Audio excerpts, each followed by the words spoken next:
기업계에는 정말 폭풍 같은 한 주였습니다. 초대형 제품 결함 사건에 상장이 불발된 대여급 기업까지 올해 들어 지난주처럼 주요 기업의 악재가 동시다발적으로 일어난 한 주는 드물었습니다. 한 주 기업 소식, 기업 기상도로 살펴보시죠. 김종수 기자입니다.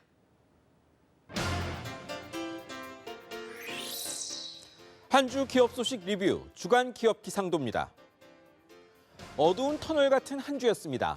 한국의 양대 제조기업이 동시에 악재가 터졌고 국회에서는 기업 관련 굳은 소식이 쏟아졌습니다. 그럼 한 주가 맑은 가을날 같았던 기업은 없었을까요? 이번 주 맑은 기업, 조직문화 쇄신 나선 한화그룹부터 시작합니다. 한화 하면 어떤 이미지가 떠오르십니까? 백화점, 야구단도 있지만 중화학, 방위산업이 주력이라 아무래도 마초적 이미지인데요. 유연하고 젊어지겠답니다. 그 핵심 중 하나가 과장, 차장, 부장 승진하면 한 달 휴가 보내주고 유연근무제 하겠다는 겁니다. 직장인이면 정말 부러운 일이죠. 유연한 조직과 사고는 눈앞에선 비용이지만 나중에 큰 돈이 될 수 있다는 것 최고 경영자들이 알아야 할 일입니다. 이번엔 여기 보시는 면세점들입니다. 코리아 세일 페스타 결산해보니 최대 수혜 기업이었습니다. 정부 집계를 보니 2주 좀 못 되는 이번 세일에서 5대 백화점 매출이 8.7%, 1인 가구 급증에 유통업 총화가 된 편의점도 15.8% 정도 늘었는데 면세점 매출은 30% 늘었습니다. 중국 국경절 연휴에 쏟아진 유커들 덕분이었습니다. 전체 참여업체 매출은 10%쯤 늘었습니다. 연말 서울 시내 면세점 추가 선정이 있습니다.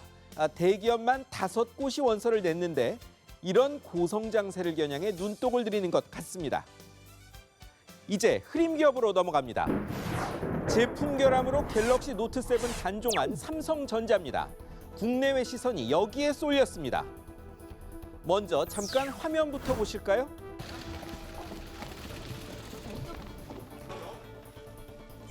단종 발표 하루 뒤 삼성 사장단 회의가 있었습니다. 하지만 스마트폰 담당 사장들은 보이지 않았고 삼성전자의 입도 닫혔습니다. 삼성은 매출은 2조 원, 영업이익은 2조 6천억 원을 줄인 3분기 실적을 다시 내놨습니다.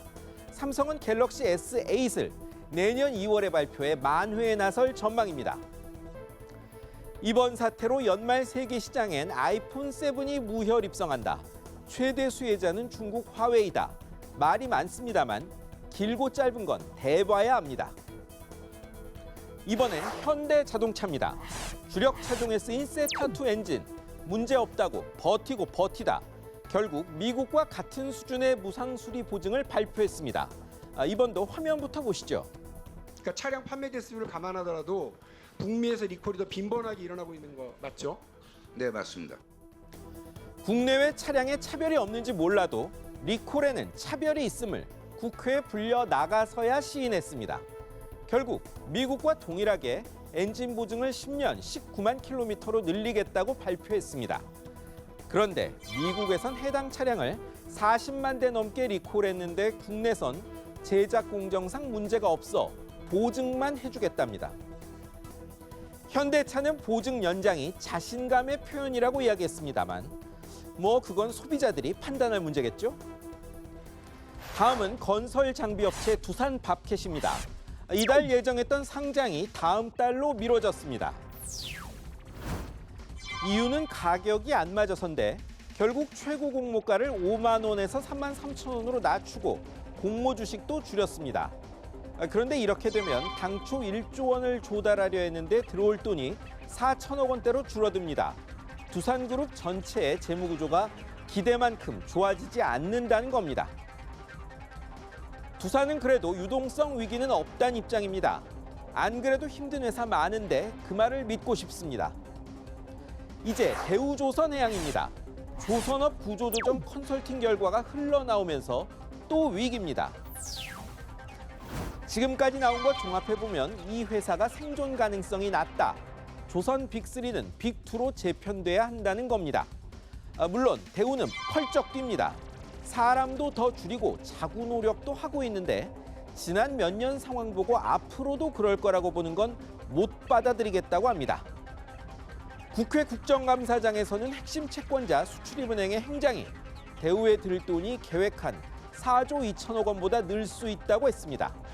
이렇게 조선한국이 무너지는 건 아닐지 걱정스럽습니다.